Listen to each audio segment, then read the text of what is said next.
Hi everyone, this is KK Downing of KK's Priest, and you're watching CMS TV.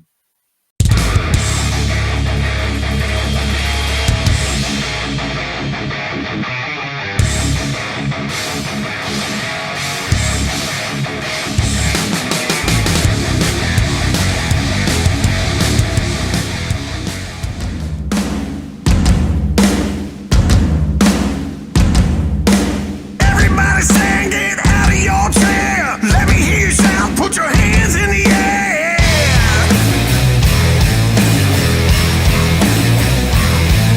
Everybody on the left, everybody on the right. Don't hold back that crazy old man.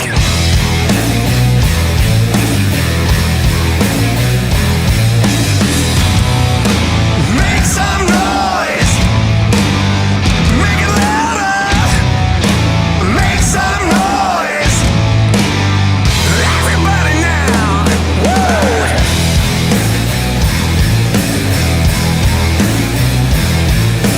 Turn it up louder, wake up the dead. Scream like thunder, bang your head. Stomp your feet, make it. It is Chris Akin Presents, and I, of course, am Chris Akin. And today on the show, we are going to be speaking with a guy that I can't believe somehow I have not spoken to, being that he's in one of my favorite bands and a band that I think I have known every member of at some point. The band, of course, is the Dead Daisies. They have lots of news, including a best of, which comes out on August the 18th, and a new singer coming back to the band, and a new bassist and everything else. But here to talk all about it is the main man himself from the Dead Daisies, Mr. David Lowy. David, how are you, man? I'm good, Chris. Very good. How are you? I'm good, man. It's great to talk to you. And, like I said in the intro, man, it's amazing I've never connected with you. I mean, I've known Doug forever. I knew Marco Mendoza forever and Dean forever. Yeah. I wrote a book about Corabi's time in Motley Crue, and I've known John forever.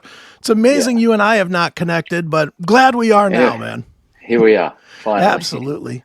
Well, man, let's talk about Dead Daisies. Obviously, it's a big news time for the band. The biggest news, of course, being Corabi coming back, Glenn Hughes leaving. So why don't we start there with what happened with Glenn, and how does John come back to the band? Okay. I mean, look, the thing about the Dead Daisies is that we have had a number of people come and go in the band, but I always, I sort of knew it was going to be like that, because when we first got together, it wasn't like we were a bunch of 20-year-olds starting out, pooling $1,500 and then trying to make a go of it. Everybody was already had careers, had done many different things musically, and were very well established. And my arrangements with the people who've been in the band, because all of them didn't want to do just one thing. They all had other things that they liked to do from time to time, and and I said, sure, that's fine with me, because I also have other things to do. It's got its pluses and its minuses. It's, ideally, if you could have the same bunch of guys together the whole time, it would be great. But just the circumstances such, it didn't work that way. The plus side is that you get a lot of different influences, and you grow from that as well. And I think we've had the same theme, the same style of music's been running through the band the whole time. But it's grown, and it's been a journey. And with Glenn, before he joined us, he was doing his solo thing for quite a while, and and he said, look, I still want to do my solo thing. I do want to do another BCC album, and I've been thinking about doing that. He said, so look, on that basis, let's spend a few years together, and then if I want to do something else, you gotta let me go and do that. I said, for sure. In a similar way, I knew when through a set of serendipity circumstances when Richard Fortas and Dizzy Reed joined us in 2004 2014, I think it was. Sure. I knew it wasn't going to be forever, because it was just a matter of time in my mind that the original Guns N' Roses would get back together, and of course Dizzy and Richard would go and do that. But Sure. I said, great. I mean, I get the opportunity to work and play and learn from these guys, and maybe it's not forever, but let's make the most of it while we can. So, and fortunately through Richard, I met Doug, which has been another great influence for me. So, but you know, it is the Dead Daisies. People have come and gone, and when John left in 2018, he also said, look, you know, when John joined us, he said, I've got a solo career. I want to keep that going. And we were so busy in 2017 and 18 particularly. Came the end of the year, John said, listen, I need to do my own thing again. I said, and that's always been my arrangement with the guys, that if you feel like you've got to go and do your thing, go with my blessing, because the worst thing you can have is people who don't, who they love being there, but they also want to do other things as well. So that's really the genesis of the Dead Daisies. And as I said, it's actually the negative. The fans don't like it. I know that, but it's out of my control. And you know, we've got to make the most of what we can work with. And I was happy that when Glenn told me he wanted to go and do the BCC album and do the 50th anniversary of Burn, I was really, you know, chatted with John, and he said, yeah, I've been doing my own thing for a couple of years now, and I've enjoyed it, and happy to come back, and providing I can also still do my own shows as well. I said, yeah, great, because yeah, it's important that everybody feels creatively satisfied and motivated. So that's really a bit of a history of how the band's worked, and an explanation of John and Glenn. Right. Well, and I will tell you, just as a fan, the change from John was a big shake, and really, not only because I'm a fan, but because it seemed like you guys were right on the cusp of breaking into that next tier, you know, musically, and it just seemed like it just stopped. And again, Glenn is a legend. He's a Hall of Famer. He's an absolute legend. But it really felt like you were starting over to a fan. Yeah. Did it feel that way to you?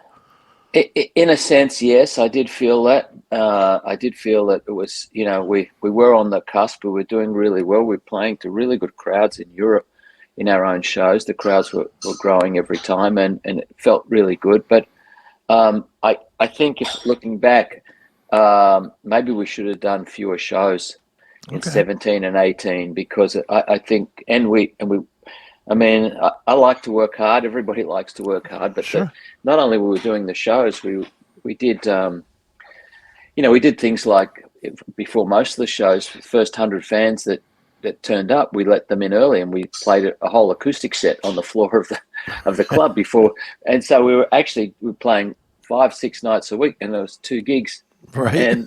And as I said before, we're not 20-year-olds. Right. So I think it got a bit much for John. I know it was, and he needed to do something else. But you're right. We were on the cusp. It won't say it set us back, but okay, you know, this is not a perfect world, unfortunately. Right. I'm curious about the Glenn era of the band, and I won't focus on that, obviously, but I felt personally, and I think a lot of fans felt this, and I'm sure maybe you felt this way too, the Glenn era, if you did the Glenn era for now till the next 3 years, I think it would have been more successful or more well received. But I thought that the pandemic really killed it, because you guys just didn't have the opportunities to get out there and play, and you know, live stream stuff is just not as good as in person. No. So how do you feel about that era of the band? Do you feel like it didn't get off the ground like it should have? Well, we didn't have the opportunity, and stalled is the wrong word, but I mean, everybody was stuck for a period. Everybody was stuck, and we were stuck at not an ideal time for the band. You're 100% right. We just finished the album and ready to tour, and then suddenly COVID comes, and and then we couldn't tour. It was hard to get going. I think we did the first tour in July 2021, and it was almost 2 years since we'd done the album. We hadn't played much together. We hadn't been able to spend time together. Couldn't travel, and it was very COVID came at a very inopportune time for us, and it definitely impacted us. Sure. Well, David, let's talk about you for a second, because you are kind of the mystery man of the band. There's a zillion things that are said about you. There's everything from he's the billionaire financier to he's the guy that wanted to be a rock star and bought himself a toy. There's all these things about you. Yeah. So why don't we just break that down? Tell us who you are, how you came into making the money that you've made, and how you use it, I guess, to get into the world of rock and roll.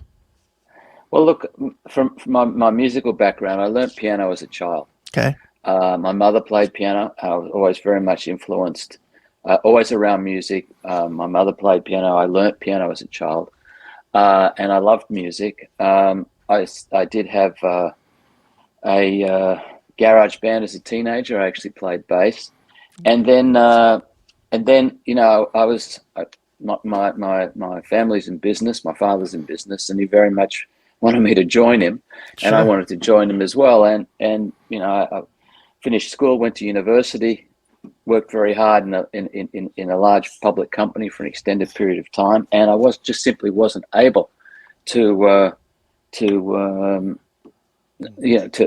play music. Sure. I don't know whether I would have been more successful or less successful at it had I started earlier. But in a way, sort of live my life in reverse. Most people do it first, and then they go out and do the things. I've been able to do it the other way around, and I have I've learned a lot from the guys I've played with. I practice very hard. I practice a lot. It's not easy to, and it's in terms of the structure of the industry today. You can one of the pluses of the technology today. If you wind the clock back 30 years ago, you needed to be a very big record company to make a band, and you needed to have that whole machinery and everything. And today, you make it in your bedroom. So it doesn't take the amount of working capital that it used to take to put it together. So just took the opportunity to.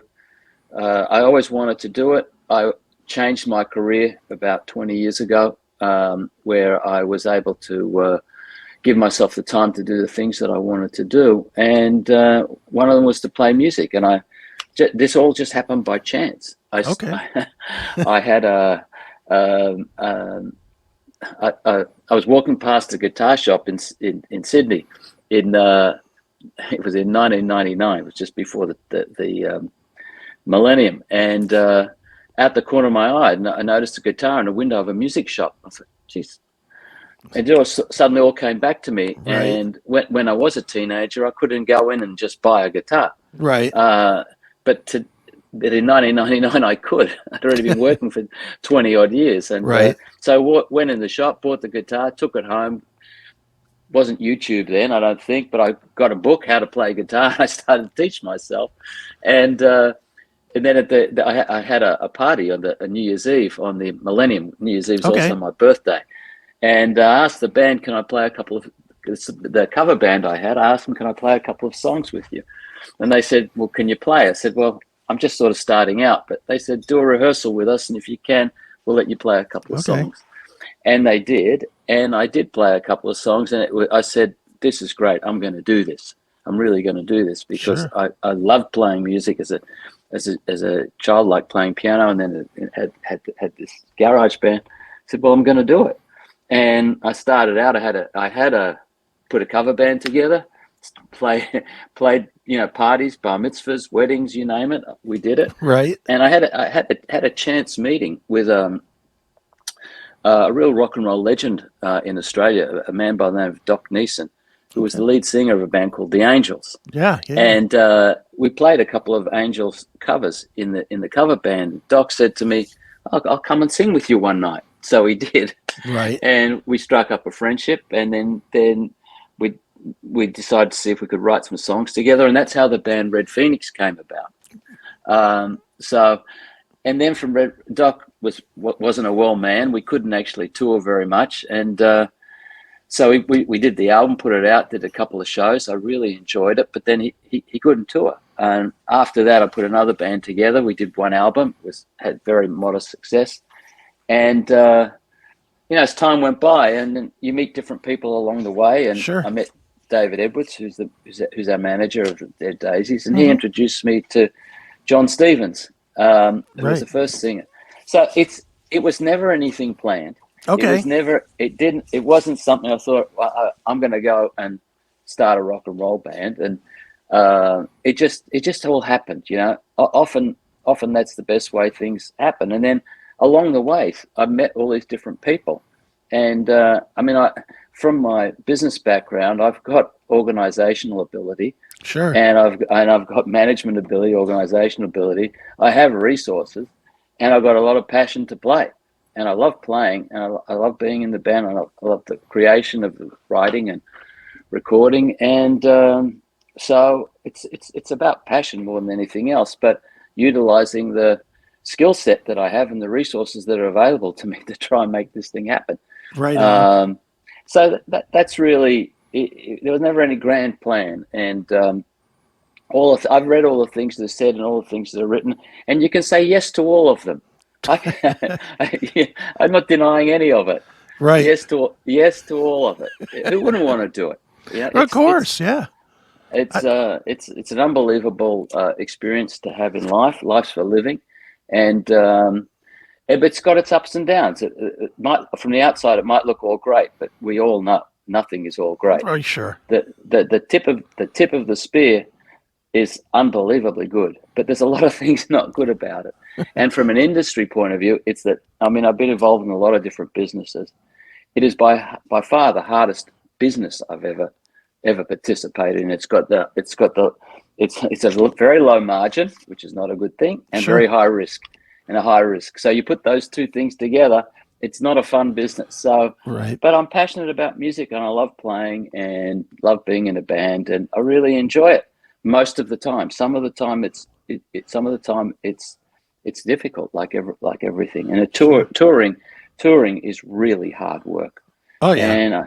And I still I do a day job while I'm on the road as well. So that's really the story. But yeah, Okay. I've read it, heard it, and it's all true. Sure. Let me ask you about the industry real quick, because I'm certainly not at the level you are, but I've been in the industry for about 30 years myself. And if I know anything, the industry would look at a guy like you with the fangs out, they're looking to take a bite of you. And, it's just the way this industry is. It's got the lowest bar of ethical people of any industry. With that said, how have you been able to avoid those people and keep your organization as the Dead Daisies, intact, and especially with a lot of changeover, without getting that element somehow wedged into it? Well, I think I've got I've got a lot of faith in the management of the band. I don't do any of the management. Okay. None of it. I don't want to do any of it, and but we've got a good team working with the band, and as I said, look. Every business is difficult. The fangs are out everywhere, not only in the music business. Sure. And I didn't get where I got to by not being able to handle those type of issues along the way. But it is a very, very tough game. It's hard, and the people in it are very passionate about it, which is a good thing. Absolutely. Well, I'll tell you what, David, let's take a little bit of break here. We're going to give people a slice of the Dead Daisies to remind them what you guys have done in the past. Then we'll talk about the best of next. Sure. You guys had this video for A Long Way to Go, which is a great song and a great video. Tell us a little bit about this one to lead into it. Well, A Long Way to Go. I remember sitting in the studio with actually I started the riff. We were just sitting in a dressing room before we were about to go on somewhere, and this riff sort of came to me, and I played it to the guys, and they liked it. And so it said, let's try and build a song around it. I mean, all the songs that we've done in the Dead Daisies have basically been collaborative effort. We get around the room and play something to each other and see if we can develop it. But I developed the riff and the basis of the song, and we're sitting together in the studio, and John says, well, what's this song about? I said, well, to me, I've got a long way to go and no time to get there. Okay. And he says, that's it. That's the song. And so he took that idea with the song and put the lyrics together for it. So, and that's how it feels to me, because I do have a lot of things to do. And the music business, you do have a long way to go, and I don't have that much time to get there. So that's how I was feeling that day. And that's how that song came about. All right. Well, let's check it out right now. It is Long Way to Go. It is the Dead Daisies right here on Chris Akin Presents. In the air, we're upside down. Guns and bombs, blood on the floor, killing ourselves and there ain't no cure. No. Maybe tomorrow, maybe today. No more enemies, no more anarchy, just more suffering. We got a long way to go, and no time to get there. One step forward, two step back. There ain't nobody to blame. No.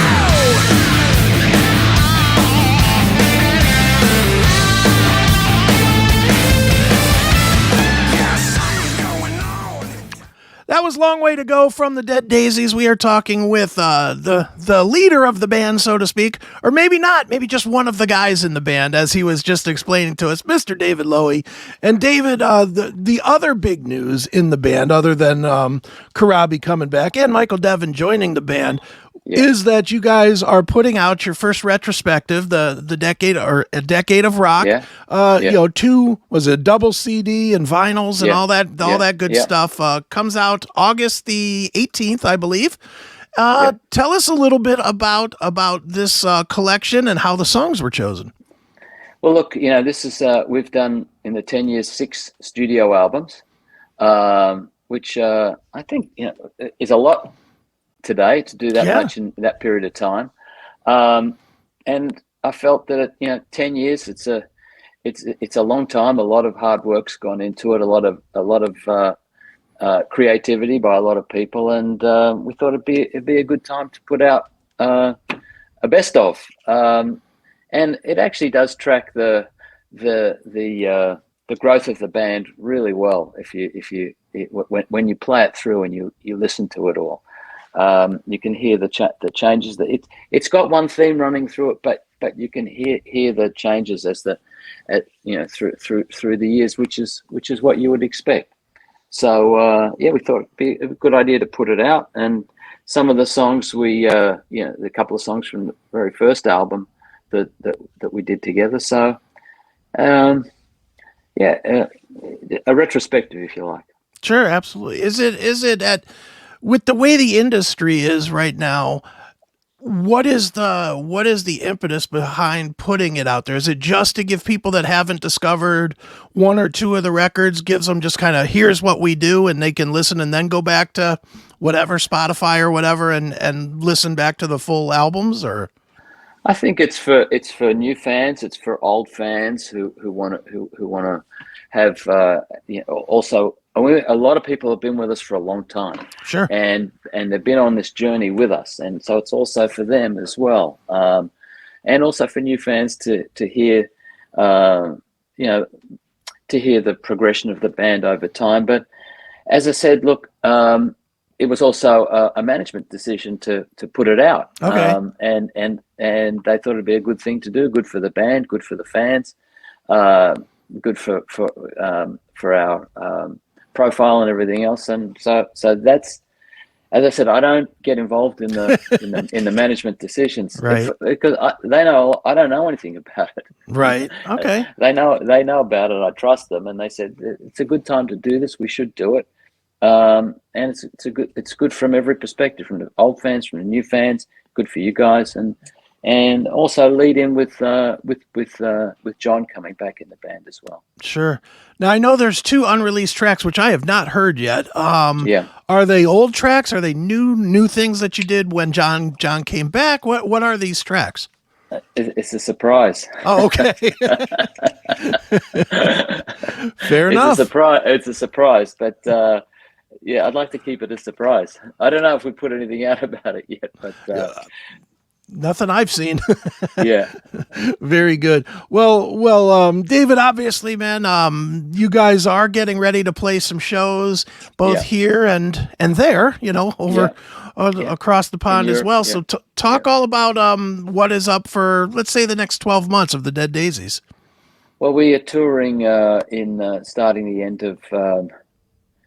end of August. We start a tour in a couple of shows on the East Coast, and then we go all up through Canada, and then come down through northwest US and finish up in LA. So it's not a very long tour. It's about 3 weeks, but there's a lot of shows. Okay. And then we're planning to in October we're going to Japan, a couple of dates in Japan, and then in November we'll be in Europe, in Northern Europe, and then in December we'll be in Southern Europe. And the next 6 months following is just we're working on that right now. We've got a lot of festivals that are asking us to play it next year, both in Europe and the US. So we are we're plotting our course, so to speak. Absolutely. Right now, yeah. Dude, is it crazy to put an expectation on a new record from the band in, say, mid 2024? Well, I don't want to. We have not made a decision to do that, but these things, they work themselves through. Right. And typically, what happens when you go on the road, what's happened with us every time, there's a lot of sitting around in rock and roll. Right. Everyone will tell you. And when you're sitting around and you've got guitar, you're sitting around as a band in a band room, and you've got your guitars in your hands. Typically, you get some creativity at the same time. So we'll see what comes out from these tours, see what we come up with, see how we feel, and we'll take it from there. Excellent. Let me ask you just one more question about financier businessy type stuff. Oh, yeah. Sure. You toured with Kiss, obviously. Yes. And, Gene Simmons is probably the closest people could come to finding a copy of you, in the sense that he's both a ungodly successful business person as well as a very successful musician. Yeah. How did he treat you? Did he treat you as a mentor? Did he treat you as an opening band? Maybe a little of both. Maybe you didn't even interact with him. I don't even know, but I'm curious how he would treat somebody that has had success outside of just musical success. Well, I did look. Often when you open for other bands, we've opened for many big bands to it. Sometimes you never even meet the other guys. Sure. Sometimes they've got things to do. We've got things to do, and but with Gene, I actually had a good relationship with him and a friendship with him. But it really comes about because our backgrounds are very similar. My father's a Holocaust survivor. Oh, wow. And so is his mother.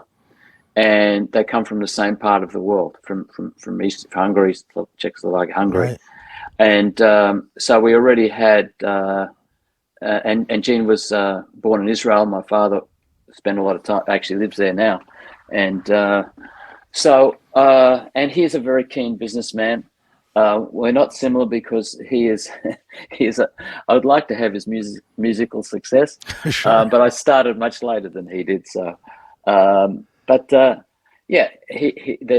there's as far as business people in the music industry, he's right up there at the top. He's a very, very sharp businessman, outstanding marketer, and he's a great guy. And we did spend quite a bit of time together and touring together, and I try and learn from all the people I'm around and learn as much as I can about things that I'm doing, I often say this: I like to stand on the shoulders of giants, and he is certainly a giant. So I've got a lot of respect for Gene and Paul. Both of them were very good to us. Sure. Are you, just as a music fan, are you sad to see them winding it down? Yeah, look, I'm sad to see a lot of them winding down, but I think the wind down's going to be slower than you really think. Well, it's like 5 years and counting at this point. Yeah, I think it's going to be slow. They'll do it as long as they can do it, and they love it. They really do. I've never seen a band work as hard as those guys. Sure. They work really hard. They do put on an acoustic show before the show, and it's something. It's very impressive to see. Very dedicated guys.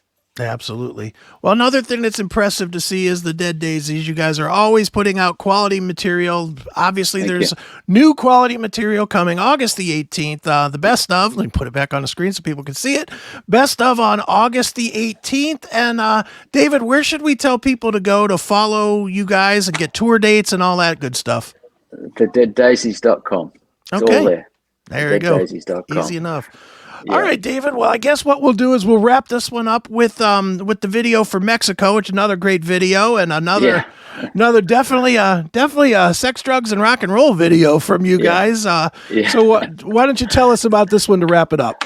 Okay, actually, people ask me about what's it like playing in a band, and I said this band is rock and roll light.